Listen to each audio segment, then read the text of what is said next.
right, welcome back. This is week 12, so congratulations on making it to week 12.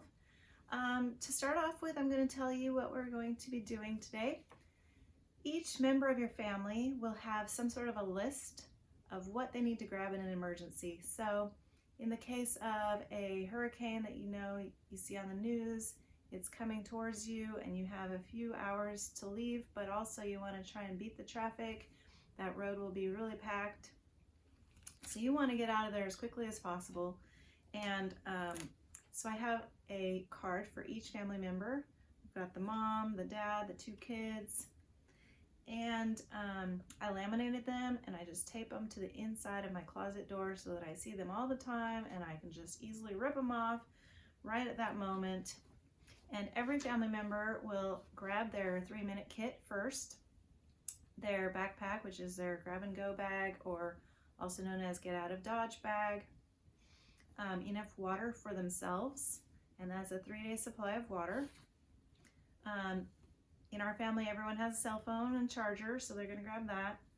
And then child number 1 is going to grab cash and some change, a lantern. She's going to get the tent, the pet food, walkie talkies, any additional hygiene items that we don't already have packed. And I have some recipes that I printed that I feel like I wouldn't want to lose. Child number 2 will grab the items as everybody is grabbing.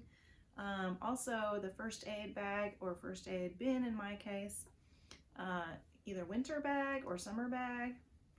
And she's going to be responsible to grab everybody's coats, run around the house, grab their coats, and enough sleeping bags. So she's going to have her hands full running back and forth, getting all those heavy things. And then my husband, he's going to have his 3-minute kit. He's got his boots under the bed, a backpack, enough water for the 3 days, cell phone, his wallet, his keys, anything out of the safe that he wants to grab. We have some propane we probably will get for camping, and his prescription drugs.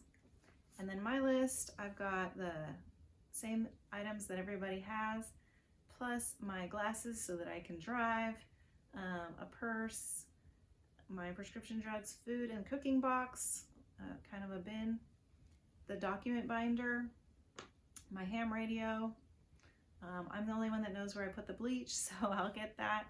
I'll go to the garage and get the axe, the shovels, the fishing poles, because I don't think they're going to fit very well in that bin. My ham radio, I have it on here twice, so I'll delete that. And of course, my family history, favorite family photos that I have all in my safe, which is a fire safe, but it's only good for a few hours. And any other safe contents that I feel I might have some valuables in there. So those are the items that I believe we wouldn't be able to live without if my house wasn't protected during that storm or fire. And so I would feel a lot more confident that I wouldn't forget any of the items that I really treasure, and also that I could really quickly get out of there and I would be able to get on the road. And so it just gives me an element of safety and security to know that I have these things ready to go, and you will too. All right, great having you here. Bye.